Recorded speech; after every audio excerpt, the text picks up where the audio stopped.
Assalamualaikum dan salam sejahtera kepada semua penonton My Story Malaysia. Kami membawakan cerita-cerita yang menarik untuk dikongsikan kepada anda semua setiap masa. Komen, like, share dan subscribe My Story Malaysia. Terima kasih.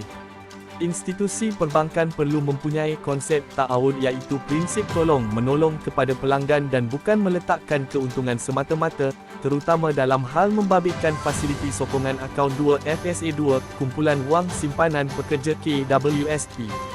Pensyarah kanan, Fakulti Ekonomi dan Muamalat, Universiti Sains Islam Malaysia, USIM Dr. Muhammad Faisal Ibrahim berkata, ahli KWSP dapat dibahagi kepada dua kategori iaitu golongan yang tidak terdesak dengan keperluan kewangan dan mereka yang terdesak yang memerlukan wang untuk kelangsungan hidup.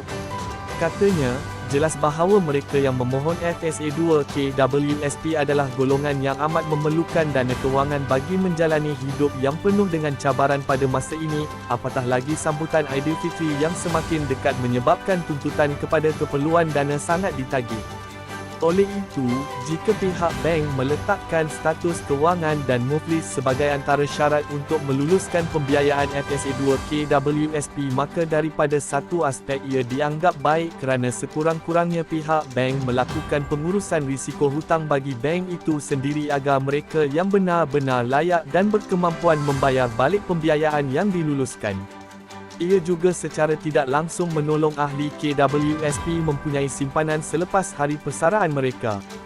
Namun dari sudut lain, syarat ini agak kurang mesra rakyat kerana pihak bank juga harus faham terdapat sebahagian ahli KWSP yang begitu terdesak memerlukan dana demi kelangsungan hidup mereka. Cagaran simpanan KWSP sudah memadai walaupun status kewangan tidak mengizinkan atau muflis sekalipun kerana sekurang-kurangnya golongan ini akan memperoleh dana baru dan mereka akan berbelanja untuk keperluan hidup, katanya. Beliau berkata, dengan berlakunya corak perbelanjaan sebegitu, maka ia akan menyumbang kenaikan dalam permintaan dan kesannya ekonomi menjadi lebih positif.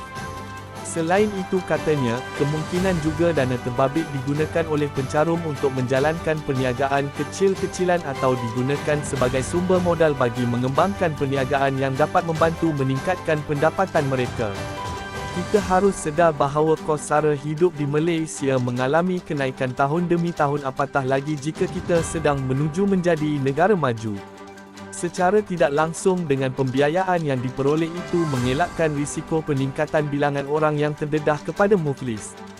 Jika ini berlaku maka risiko ketidakupayaan pembayaran balik kepada pihak bank tidak akan berlaku, katanya. Sebelum ini Bank Simpanan Nasional BSN, yang mula membuka permohonan BSN MyRinggit Insan AI meletakkan syarat utama tidak muflis dan mempunyai kedudukan kewangan memuaskan bagi pencarum yang ingin memohon pembiayaan peribadi di bawah FSA2 KWSP. BSN MyRinggit Insan AI ditawarkan dalam bentuk pembiayaan patuh syariah kepada pencarum KWSP berumur 40 hingga 50 tahun. Selain itu, semua permohonan adalah tertakluk kepada penilaian kemampuan pembayaran yang ditetapkan untuk memastikan pemohon berkeupayaan membayar ansuran bulanan pembiayaan. Bertemu lagi di video seterusnya dalam cerita-cerita menarik. Jangan lupa komen, like, share dan subscribe atau langgan YouTube My Story Malaysia. Terima kasih.